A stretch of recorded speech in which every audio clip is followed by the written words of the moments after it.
All right, let's talk about audio file management. It's boring stuff, but it's necessary stuff. So let's get right into it. So when I first started producing music, I did everything off of my MacBook Pro internal drive right here. And that's a bad thing to do. Not only did it run out of space extremely quickly, but also put significant strain on my internal drive because it's pulling all of the virtual instrument libraries, all of the sample libraries, DAW file, audio libraries, and also didn't have backup drives. So every single time I pulled up a session, all of these things were being pulled only from my internal drive, and that really put a strain on it. So I did some research, bought some external drives, and changed how I manage my audio files.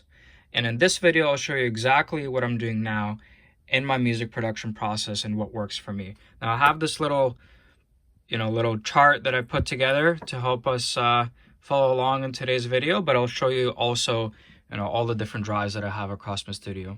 So the first drive I got is to manage all of my virtual instrument libraries, and it's this 1 terabyte SSD right over here, sitting on top of all the backup drives right here. So virtual instrument libraries like the ones from Omnisphere, Native Instruments take up a lot of space on a hard drive.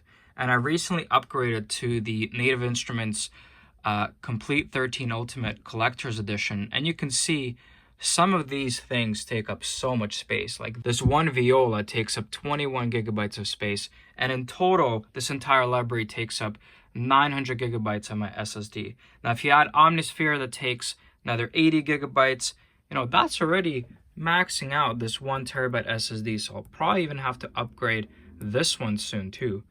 But, that quickly shows you that, just having the internal drive on my MacBook Pro couldn't even handle all of the virtual instrument libraries that I have. So upgrading was almost a must. I didn't even have a choice at this point. Now I have the LaCie, I can't really pronounce it, but I'll put it up somewhere in the video over here. But I have this SSD right here that holds all of my virtual instrument libraries. And some developers actually make it really easy to take everything off of your internal drive and move it to your SSD. So for Native Instruments and their Native Access app right here, you can go right into preferences right here, and you can just relocate everything from the Native Access app. Now, some other developers don't make it so easy, but each one has their own different process, so you can move everything off of your internal drive into your external SSD.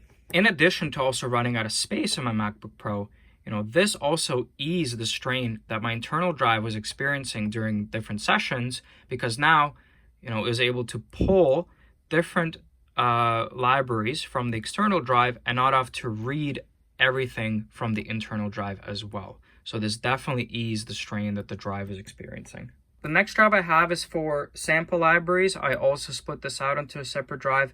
This one also holds my DAW and my audio files, but you'll probably see in the future me having a separate drive, one for sample libraries and another one just for DAW and audio files. And this one sits right here under my desk, somewhere here, right there. It's a little hard to see.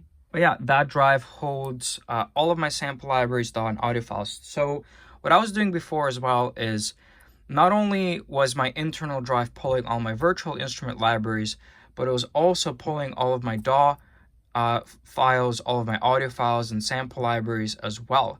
So you could just imagine all the strain that this drive was going through by having to pull all of this, and also write all of the DAW and audio files that were being recorded at the same time. So this definitely was starting to create some issues in my sessions. Not only does separating all the different drives help them perform at their optimal performance, but also the internal drive on the MacBook Pro lasts longer and has an increased lifespan. These MacBook Pro drives, a lot of them are soldered on to the logic board, and replacing them if they fail is extremely expensive.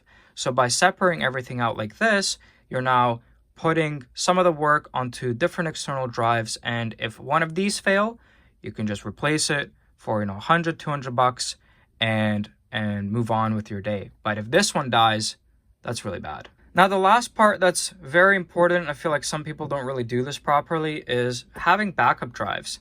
Now I have two 4 terabyte backup drives right here. They're the G Technology hard drives sitting right here on top of each other. And their job is backing up all of my files daily.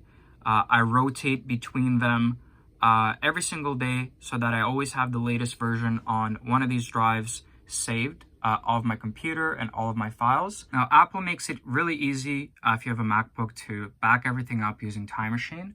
And in Time Machine, you not only can back up and have daily backups of your internal drive, but you can also tell Time Machine to back up any external drives that you might have connected.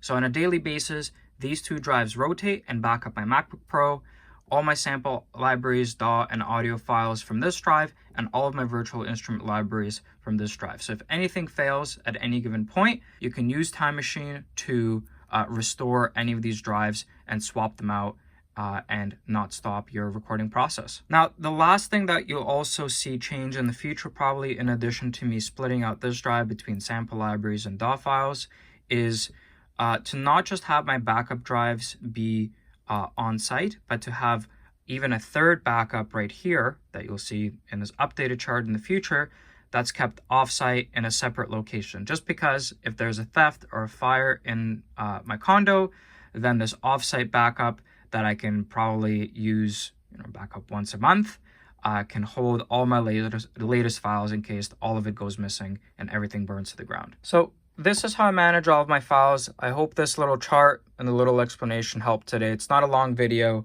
but it's what works for me.